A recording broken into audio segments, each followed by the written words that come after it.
Nangangako ng masamang impresyon na ang institusyon ay ginagamit tungkol sa insertion. So, pag akala nyo, insertion ay mali, pero sabi mo naman, ngayon hindi mali. Ba't mo tinanggihan? Bakit na ang institusyon ay ginagamit tungkol sa insertion? So, pag akala nyo, insertion ay mali, pero sabi mo naman, ngayon hindi mali. Ba't mo tinanggihan? Bakit nag-disclose ng ganun si Senator Ping kung wala naman palang problema doon? Ba't kinakailangan pa niyang sabihin, insertion, sabi niya, is threatening our economy. Kinakailangan sa plenaryo, mabusisian, at bakit yan ay pinayagan? Yung salitang yun, bakit yan ay pinayagan? Di ibig sabihin, bawal pala yan? Oo nga. So, ba't ka magpapaliwanag ngayon, although late na in the day, sapagkat na-unsettle na yung mga kasama mo eh. Oo. Hindi man yung ako dapat na ipaliwanag to, ba't nangyayari ito?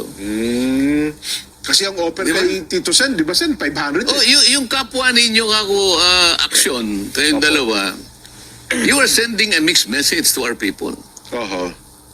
Yun ang pinakabuod ng aking, kinakailangan natin, magkaroon tayo ng clarity rito. Ang insertion ba masama o mabuti? Kung masama, ba't mo tinatanggihan? Kung masama, so bakit sabi mo part ng regular process at hindi mo siya tinanggap? So ba't nabahala yung mga kasama natin? Wala naman palang problema dyan. So ngayon, ang sinasabi niya,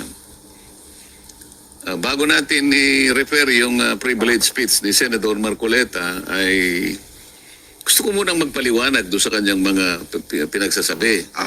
Una, sabi niya, sino po ito? Si Senador Ping na po ito? O si Senador Soto? Senate President Soto? Senate President. Okay Kasi po. siya yung presiding presiding officer. Una kanya, dapat sana nag-deliver ka ng privilege speech. Nandito sana si Senator Ping. Opo. Una, hindi ako pwedeng sumagot sa kanya kasi ayaw niyang bumaba. Dapat sana siya ay bumaba para mag-usap kami. Kasi siya presiding officer that time. Hindi tayo, gusto ko sana sabihin sa kanya, kaya ako siya tinitingnan, kahit hindi ako may kibo, tinitingnan ko siyang mabuting ganyan.